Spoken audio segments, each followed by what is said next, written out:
नमस्कार दोस्तों। बम बम भोले। जैसा कि आप जानते हैं भाई, सावन लग चुके हैं, सावन चल रहे हैं और सावन का बड़ा पवित्र महीना माना जाता है और इसके अंदर कांवड़ यात्रा भी होती है, बहुत सारे पूजा पाठ अनुष्ठान भी होते हैं और आप देखते हैं कि बहुत सारी भीड़ लगी होती है और भगवान शिव का जो शिवलिंग है उसके ऊपर कई तरह की चीज़ें चढ़ाई जाती है, जिसमें जो दूध है वो बहुत खास होता है।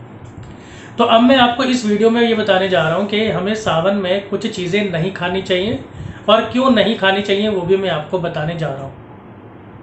दोस्तों, अगर आप चैनल पर नए हैं तो सब्सक्राइब कीजिए, मैक्सिमम शेयर कीजिए ताकि नई नई वीडियोस जानकारी आपको तुरंत मिलती रहे। मैं हूँ आपका दोस्त अशोक कुमार, आप देख रहे हैं अपना यूट्यूब चैनल एड्यू सेहत।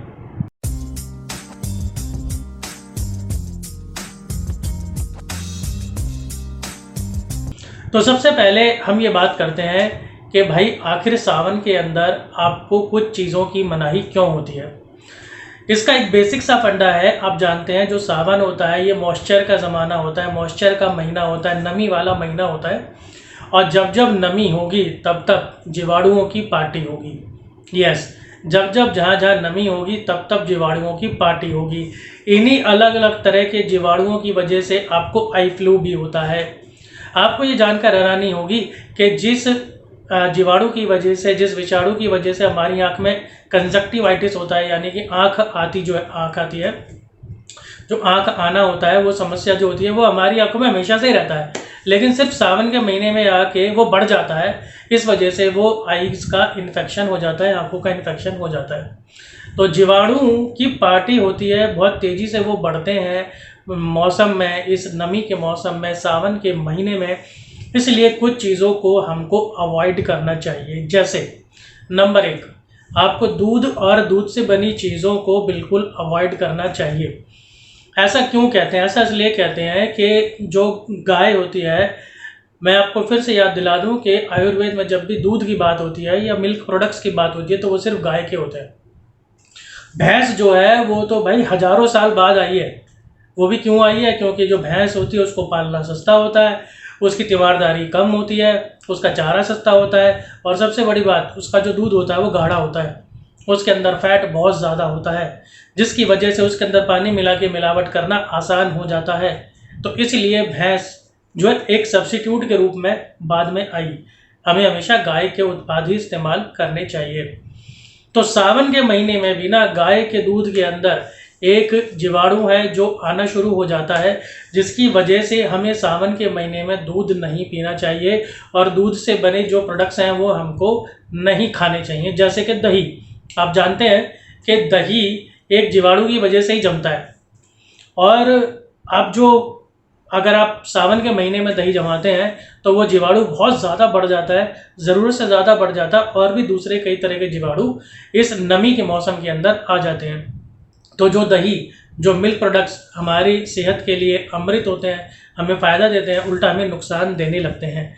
इसलिए नंबर 1 चीज़, हमें ये जो मिल्क प्रोडक्ट्स हैं वो हमको सावन के अंदर नहीं खाने चाहिए। और इसके लिए एक सिंबल भी दिया है हिंदू धर्म में कि सावन के महीने में दूध को शिवलिंग के ऊपर चढ़ाया जाता है। इसीलिए चढ़ाया जाता है, वो इस बात का द्योतक है, एक संकेत है कि सावन के महीने में दूध मत पीजिए। क्योंकि आप देखेंगे शिवलिंग के ऊपर जितनी भी ज़्यादातर चीज़ें चढ़ाई जाती है, जैसे कि धतूरा हो गया, तो धतूरा भी एक तरह का क्या होता है? एक तरह का जहर ही होता है। तो जैसे आप धतूरा चढ़ा रहे हैं, इसलिए ऐसे ही सावन के महीने में दूध चढ़ा देते हैं। अब वो बराबर हो गए, इस टाइम पर जो दूध है वो जहर के समान माना गया है। तो नंबर 1, आपको दूध और दूध से बने प्रोडक्ट्स, खास करके दही, आपको ये चीज़ें नहीं लेनी चाहिए। नंबर 2, आपको मांस भी नहीं खाना चाहिए। आपको मांस नहीं खाना चाहिए। रीज़न वही है कि जो मांस होता है कहीं ना कहीं स्टोर होता है, रखा होता है और फिर वो तो पूरा का पूरा उसके अंदर खुद के अपने जीवाणु भी होते हैं और तो वो बहुत ज़्यादा संख्या में बढ़ जाते हैं और दूसरे नए जीवाणु भी, विषाणु भी आ जाते हैं। तो इसलिए जो मांस खाने वाले लोग हैं वो इस बात का ध्यान रखें। इसीलिए सावन के महीने में जो मांस खाना है वो मना होता है।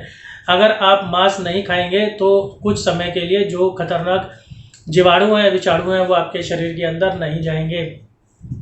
वैसे ये एक अलग मुद्दा है, अलग टॉपिक है कि हमें मांस खाना चाहिए या नहीं खाना चाहिए। अगर आप इस टॉपिक पर वीडियो चाहते हैं तो मुझे कमेंट करके बताइएगा, मैं इस पर अपने विचार सबूतों के साथ ज़रूर रखूँगा। और तीसरी चीज़, आपको जो रखा हुआ बासा खाना है वो भी नहीं खाना चाहिए, क्योंकि जो बासा खाना है, रखा हुआ खाना है, अगेन उसके ऊपर जो विषाणु है उनका हमला बहुत आसानी से हो जाता है और वो उसको बहुत जल्दी ख़राब कर देते हैं। इसीलिए हमको ये 3 चीज़ें, मिल्क प्रोडक्ट्स, मांस और रखा हुआ बासा खाना हमको नहीं खाना चाहिए। अब इसके अलावा भी देखिए, बहुत सारे जो जीवाणु हैं, विषाणु हैं, उनकी संख्या बढ़ जाती है, उनका अटैक इस सावन के महीने में हमारे ऊपर होता रहता है। तो इसलिए हमको 1-2 चीज़ों का और इस्तेमाल करना चाहिए, ताकि और जो बाकी सब विषाणु हैं उनका हमारे ऊपर असर ना हो। इसके लिए आप फिटकरी का इस्तेमाल कर सकते हैं, आप हल्दी का इस्तेमाल कर सकते हैं, आप कुछ अच्छे जूस पी सकते हैं, जैसे कि एलोए वेरा का, आंवला आप पी सकते हैं, तुलसी पी सकते हैं। किसी भी फॉर्म में, किसी भी तरीके से आपको इनको इनटेक करना है। आप दूध उबालिए, दूध में कच्ची हल्दी डाल दीजिए और उसको थोड़ा 10 मिनट उबाल के उस दूध को पीजिए, वो आपके लिए बहुत फ़ायदेमंद है। बाकी के जूसेस आप डायरेक्ट पी सकते हैं सुबह या शाम, खाली पेट, किसी भी तरीके से। तो ये कुछ चीज़ें मैंने आपको बताई, ये आपको सावन के महीने में ध्यान रखना है। अगर आपको थोड़ी सी भी जानकारी अच्छी लगी तो मैक्सिमम शेयर कीजिए, इसी तरीके से जुड़े रहिए। मिलता हूँ मैं आपसे अगली वीडियो में। धन्यवाद।